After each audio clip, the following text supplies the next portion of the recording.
ایک پیغام جاری کیا تھا، ایک بیان دیا تھا جس میں دھمکی دی گئی تھی پاکستان کو کہ پاکستان اپنا فیصلہ بتائے ہمیں کہ وہ طالبان کے ساتھ ہے یا اشرف غنی کی حکومت کے ساتھ ہے۔ پاکستان کا ہائی لیول ڈیلیگیشن بھی کابل کا وزٹ کر چکا ہے، دوحہ کا وزٹ کر چکا ہے۔ پاکستان کوشش کر رہا ہے کہ بیلنس ہو حکومت کے درمیان، اور کابل فورسز اور کابل حکومت اور جو سیاستدان ہیں افغانستان کی سیاسی تنظیمیں جماعتیں وہ طالبان کے ساتھ ڈائیلاگ کریں، ایگریمنٹ کریں۔ اگر جن علاقوں میں جو کابل سیاستدانوں کی حکومت ہے یا ان کا اثر و رسوخ زیادہ ہے تو انہیں طالبان کسی بھی طرح کا ایک طرح سے انہیں حکومت میں شامل کر سکتے ہیں یا انہیں کچھ نہ کچھ موقع دے سکتے ہیں۔ لیکن کابل حکومت چاہتی یہ ہے کہ افغانستان کے اندر خانہ جنگی ہو اور طالبان کی حکومت کو نہ آنے دیا جائے۔ اس لیے نازک کام کرائے کے قاتلوں کے ذریعے سے، را ایجنسی کے دہشت گردوں کے ذریعے سے پاکستان کے خلاف جنگ کا رخ موڑا جا رہا ہے۔ لہٰذا پاکستان کو اب فیصلہ کن کارروائیاں کرنی ہوں گی، گمنام ہیروز کو افغانستان کے اندر گھس کر کارروائیاں کرنی ہوں گی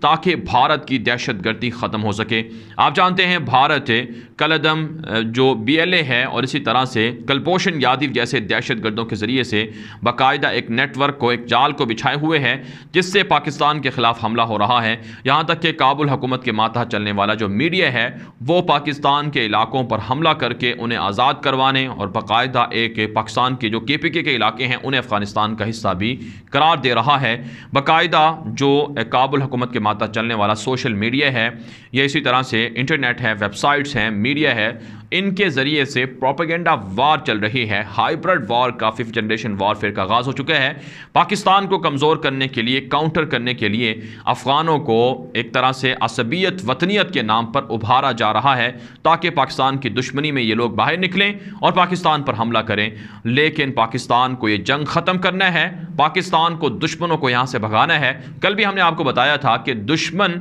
اس وقت یہ سوچ رہے ہیں کہ پورا کا پورا افغانستان یہ پاکستان کے کنٹرول میں چلا گیا ہے۔ آخر ایسی کیا وجہ ہوئی ہے کہ 20 سال کی محنت کے بعد بھی پاکستان کا ایٹمی پروگرام امریکہ اور ان کے 48 ملکی اتحاد ختم نہیں کر سکے ہیں؟ آخر کیا وجہ ہے کہ پاکستان کی ملٹری طاقتور ہو گئی ہے، پاکستان ترقی کر رہا ہے، CPEC منصوبہ آگے بڑھ رہا ہے، گوادر پورٹ ترقی کر رہی ہے، پاکستان سنٹرل ایشیا تک جا رہا ہے، جرمنی سے لے کر چائنا تک، رشیا تک، یہ سارے ممالک پاکستان کو قدر کی نگاہ سے دیکھتے ہیں، پاکستان کے ساتھ سفارتی تعلقات بنا رہے ہیں۔ یہ ساری چیزیں دشمنوں کو ہضم نہیں ہو رہی ہیں، اس لیے پاکستان پر حملے کروائے جا رہے ہیں۔ لیکن اب بہت ہو گیا ہے، بہت زیادہ کارروائیاں ہو چکی ہیں، بہت قربانیاں پاکستانی فورسز نے دے لی ہیں۔ اب حملے ہوں گے، اب افغانستان کے اندر گھس کر را ایجنسی کے مراکز کو تباہ کیا جائے گا۔ جبکہ ناظرین کرام امریکہ کی جانب سے طالبان کے خلاف کچھ پروپیگنڈا وار بھی شروع کی گئی ہے۔ باقاعدہ کابل حکومت کے صحافیوں کو اور میڈیا کو فنڈنگ کی گئی ہے۔ کل بھی ہم نے آپ کو بتایا تھا کہ $150 ملین سے زائد کی رقم فراہم کی گئی ہے گزشتہ 1-2 مہینوں کے دوران کابل حکومت کے ماتحت چلنے والے میڈیا نیٹ ورکس کو، صحافیوں کو، تاکہ طالبان کے خلاف پروپیگنڈا مہم شروع کریں، طالبان کے اسلامی جو نظام ہے یا اسلامک سسٹم ہے اس کو برا بھلا کہیں اور طالبان کے خلاف جھوٹی خبریں چلائیں، طالبان کو بدنام کریں تاکہ طالبان کی جو امیج ہے، طالبان کی جو تصویر ہے عوام کے ذہنوں میں وہ گندی ہو جائے، وہ خراب ہو جائے۔ اسی حوالے سے ناظرین کرام طالبان کے ترجمان ذبیح اللہ مجاہد نے اپنے ٹویٹر اکاؤنٹ پر امارت اسلامیہ کی وارننگ جاری کی ہے، الرٹ جاری کیے ہے کہ اگر صحافی اور کابل حکومت کے ماتحت چلنے والا میڈیا ہمارے خلاف، امارت اسلامیہ کے خلاف پروپیگنڈا وار بند نہیں کرے گا تو پھر ہم دوسرا سٹیپ اٹھانے پر مجبور ہو جائیں گے، پھر ہم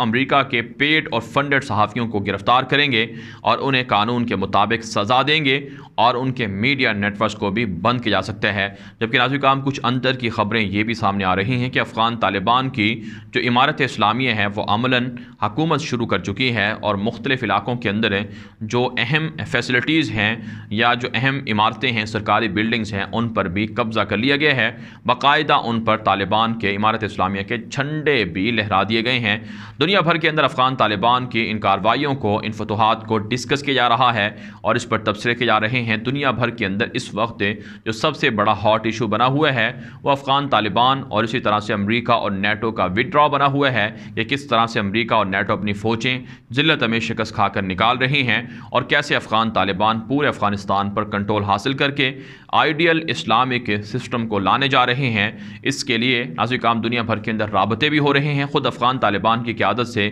جو یورپ کے ایمبیسڈرز ہیں، سفراء ہیں، وہ ملاقاتیں کر کے دوحہ کے اندر سفارتی تعلقات اور مستقبل میں اپنے ایمبیسیز کو، اپنے قونصل خانوں کو پروٹیکٹ کرنے کے لیے ضمانتیں اور گارنٹیز بھی لے رہے ہیں۔ اس وقت صورتحال اس قدر پیچیدہ ہو چکی ہے کابل فورسز کے لیے، کابل حکومت کے لیے، کہ مختلف ملکوں کے اندر جو ان کے ایمبیسڈرز ہیں ان کے ساتھ رابطے معطل کر دیے گئے ہیں اور انہیں کسی بھی طرح کی کوئی پذیرائی نہیں مل رہی ہے، جبکہ پذیرائی مل رہی ہے تو وہ افغان طالبان کو مل رہی ہے۔ جبکہ ناظرین کرام پاکستان، چائنا اور ترکی یہ افغانستان کے مستقبل کے حوالے سے فکر مند ہیں۔ پاکستان کے army chief general Qamar Javed Bajwa سعودی عرب کے وزٹ پر پہنچے ہیں، اس میں ایک ایشو یہ بھی ہے کہ افغانستان کے اندر جو تعمیرات نو ہے، انفراسٹرکچر کا معاملہ ہے، اور اسی طرح سے مستقبل کے اندر جو افغان شہریوں کی سہولیات کا معاملہ ہے، اس حوالے سے سعودی عرب بھی تعاون کرے۔ آپ جانتے ہیں ناظرین کرام پاکستان کی جانب سے سعودی عرب کی جانب سے طالبان کی امارت اسلامیہ کو تسلیم کیا گیا تھا، یہی وجہ ہے ناظرین کرام اب بھی سعودی عرب کے ساتھ ہے اور عرب ملکوں کے ساتھ طالبان کے اچھے اور قریبی رابطے ہیں۔